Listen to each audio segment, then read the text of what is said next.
الواضح لحد دلوقتي كده ان مارفل بتضحك علينا. في الاعلان بتاع دومز داي في اتنين دكتور دوم، وده معناه ان مارفل زي ما عملت في الفيلم بتاع انفينيتي وور هي برضه بتحاول تضحك علينا في الاعلان بتاع دومز داي. في المشهد ده مين الشخص اللي ضرب دكتور دوم ضربه واحده ورماه بره، وايه نوع السحر اللي دكتور دوم هيستخدمه في الفيلم، واللي ضربه واحده منه خلت ثور يوصل للحاله دي. في الفيديو ده خلينا نعرف اجابات كل الاسئله المجنونه دي، ومن غير ما نطول في الكلام كتير خلينا نبتدي. اول حاجه كده خلينا نتكلم عن المشهد الافتتاحي في اعلان دومز داي اللي فيه سو ستورم بتتكلم عن دكتور دوم، وانا شايف ان الاعلان هنا بيحاول يضحك علينا، وفاكر كويس جدا ان مارفل برضه عملت حاجه شباب كده بالظبط في الاعلان التاني لفيلم انفينيتي وور. في بدايه الاعلان التاني لانفينيتي وور كان في حوار بين جامورا وكمان توني ستارك، كنا بنشوف جامورا وتوني قاعدين في اوضه وبيتكلموا مع بعض. جامورا كانت بتشرح لتوني ثانوس ناوي يعمل ايه باستخدام الاحجار بتاعه الانفينيتي، وتوني كان بيسالها عن اسمها، لكن في الفيلم المشهد ده اصلا ما كانش موجود بالشكل ده. المشهدين كانوا منفصلين تماما، توني كان بيتكلم مع بروس وجامورا كانت بتتكلم مع الجارديانز وثور، ونفس الفكره تقريبا موجوده في افتتاحيه اعلان دومزداي. الاعلان هنا بيحاول يخلينا نعتقد ان سو ستورم قاعده بتحكي لباقي الابطال عن الماضي بتاع دكتور دوم، وان كل الشخصيات دي موجوده معاها في نفس المكان، زي مثلا شانغ شي وكمان ثور وكمان ستيف روجرز وبقيه الابطال كلهم هنا المفروض بيسمعوا كلامها، لكن الحقيقه ان الشخصيات دي مش موجوده في اوضه واحده اصلا. كل اللقطات بتاعتهم متاخده من مشاهد مختلفه تماما في الفيلم، وتم تجميعها في الاعلان عشان تديك احساس ان هم كلهم قاعدين في اجتماع واحد. وسو ستورم غالبا بتتكلم عن دكتور دوم مع شخصيات تانية خالص، وممكن يكونوا مثلا نيو افنجرز او حتى كمان الافنجرز. كمان ماجنيتو هنا مش مصاب بعد معركه مع دكتور دوم وكمان السنتينلز، السبب الحقيقي لاصابته ممكن يكون حاجه تانية تماما.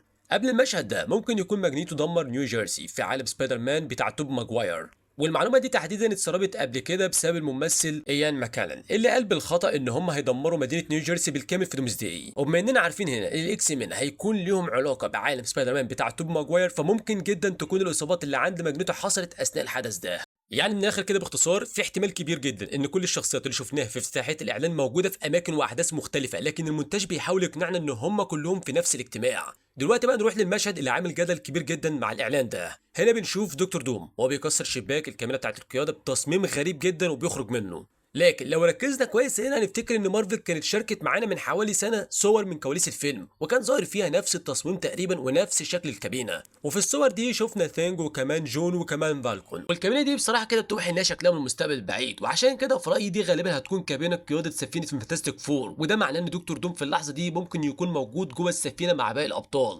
لكن فجاه دوم بيتضرب وبيتحدف بره من الشباك، ومع انه بيتحدف في الهواء الا انه بيقدر في اخر لحظه يسيطر على نفسه ويعمل هبوط جامد جدا. وطبعا السؤال هنا واضح جدا، مين بقى اللي ضرب دكتور دوم ورماه بره السفينه بالشكل ده؟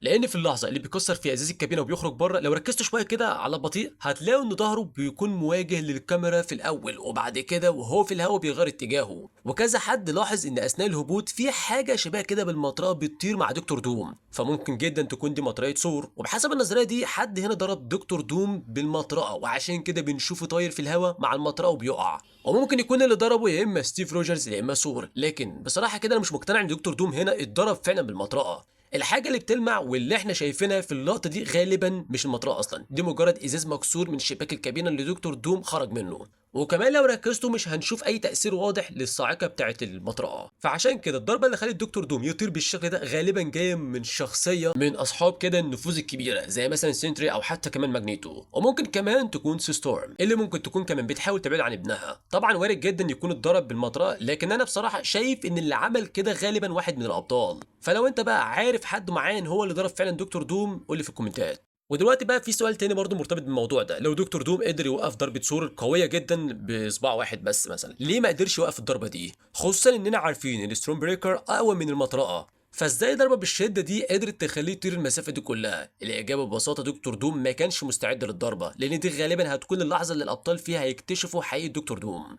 ولو ركزتوا في البدله بتاع الدكتور دوم هنا هتلاحظوا انه مش لابس الدرع الحقيقي بتاعه، دي مش نفس البدله اللي بنشوفها لابسها في نهايه الاعلان وهو بيقاتل ثور وكمان بيحيي السنتينلز، لا دي بدله تانية خالص، دي البدله العاديه بتاعته اللي شفناها قبل كده في مشهد ما بعد التترات في فيلم فانتاستيك فور فيرست ستيبس لما ظهر قدام فرانكلين. وكمان في النص الاول من دومز داي هنشوف دكتور دوم وسط الابطال وهو لابس نفس اللبس العادي ده، لانه في المرحله دي مش هيكون كشف عن قوته الحقيقيه بالكامل. مارفل كمان عرضت بالفعل البدلتين دول لدكتور دوم في المؤتمر اللي فات، ولو بصيت عليهم كويس هتقدروا تلاحظوا ان البدله اللي على الشمال هي البدله المدرعه الحقيقيه بتاعته، فيها قطع معدن واضحه، وكمان لو قارنا الماسك في البدلتين هنلاقي انه مختلف. هو كمان البدله اللي على اليمين باستثناء الماسك معظمها معموله من القماش وفيها قطعه صدر واحده عاديه، ودي نفس القطعه اللي نقدر نشوفها في المشهد ده وهو بيهبط. وعشان كده لما الجمهور شافوا البدلتين المختلفتين بداوا يسالوا هو ممكن يكون في 2 دكتور دوم في الفيلم؟ فخليني اقول لك لحد دلوقتي كده الاجابه لا، المفروض ده دكتور دوم واحد بس لكن عنده بدلتين مختلفتين. واحنا سمعنا كمان ان دكتور دوم هيغير بدلته اكتر من مره خلال احداث الفيلم. في كمان جمهور هنا كتير فاكرين ان الشخصيه اللي واقفه جنب دكتور دوم ممكن تكون واحده من افراد فريقه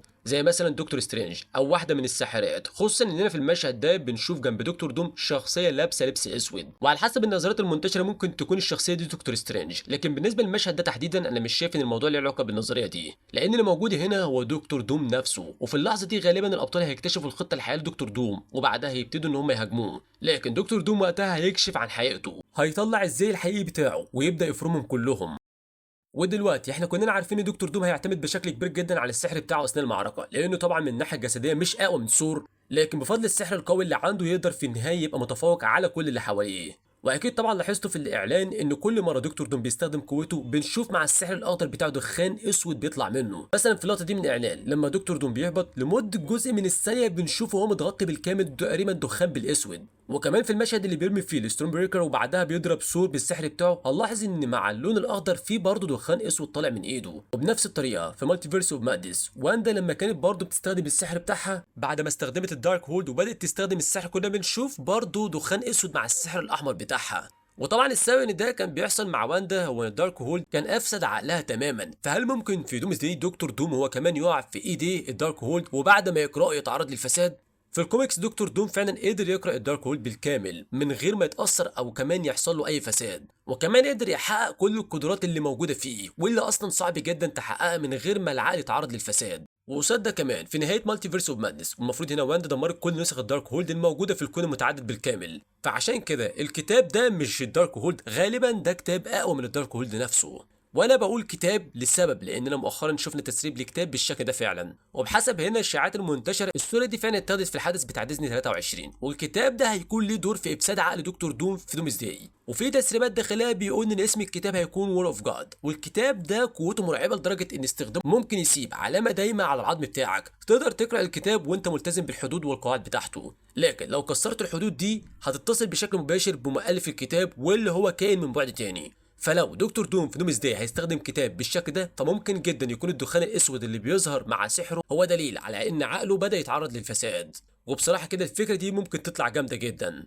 في اخر لقطه بقى في الاعلان بنشوف دكتور دوم وهو بيحيي السنتينلز الميته، بيحط ايديه على الارض والسحر بتاعه بيبدا ينتشر في المنطقه كلها، وبعدها السنتينلز بتبدا تطلع من الارض. وانا لما شفت المشهد ده حسيت اني شفت حاجه شبيهه بكده قبل كده في الام سي يو، وبعدين افتكرت ان في الفيلم بتاع ثور راجناروك في اسجارد هيلا كانت بتحيي جيشها الميت بنفس الطريقه تقريبا، كانت برضه بتحط ايديها على الارض والسحر بتاعها كان بينتشر في المكان كله، وبعدها عيون الجنود كانت بتنور باللون الاخضر ويقوموا من الموت. وده شبيه جدا باللي بنشوفه هنا بالظبط، لان عيون السنتينلز برضه بتنور باللون الاخضر. ولما تيجي تركز معاهم هما الاثنين بتلاقي فعلا الموضوع ده يمكن يكون غريب شويه، خصوصا في الحاله الاولى هيلا هي اللي عملت كده الاول، فمين عارف ممكن فعلا هي ترجع معانا برضه مره ثانيه في دومز داي. وانا عارف ان انا ممكن اكون في فيديو النهارده هبت شويه في النظريات والتوقعات، ولكن بصراحه لما تيجي تتفرج على الاعلان تاني وتركز في التفاصيل بتاعته ممكن تطلع بنظريات وتوقعات محدش اصلا كان ممكن يتخيلها. وطبيعي جدا ان احنا نوصل بالتوقعات والنظريات بتاعتنا بالشكل ده مع فيلم ضخم زي ده، لان طبيعي جدا ان فيلم دومز داي نطلع معاه بكل التوقعات اللي احنا بنتكلم عنها، لان الفيلم ده هو حرفيا هيكون فيلم السنه. فكالعاده بقى اسمعوا رايكم في الكومنتات، يعني مثلا ايه السبب اللي ورا ظهور الدخان الاسود مع السحر الاخضر بتاع دكتور دوم؟ لو وصلت لحد هنا اول مره على القناه ما تنساش سبسكرايب شير كومنت لايك عشان يوصلك كل جديد اول باول، واشوفكم الفيديو اللي جاي. سلام.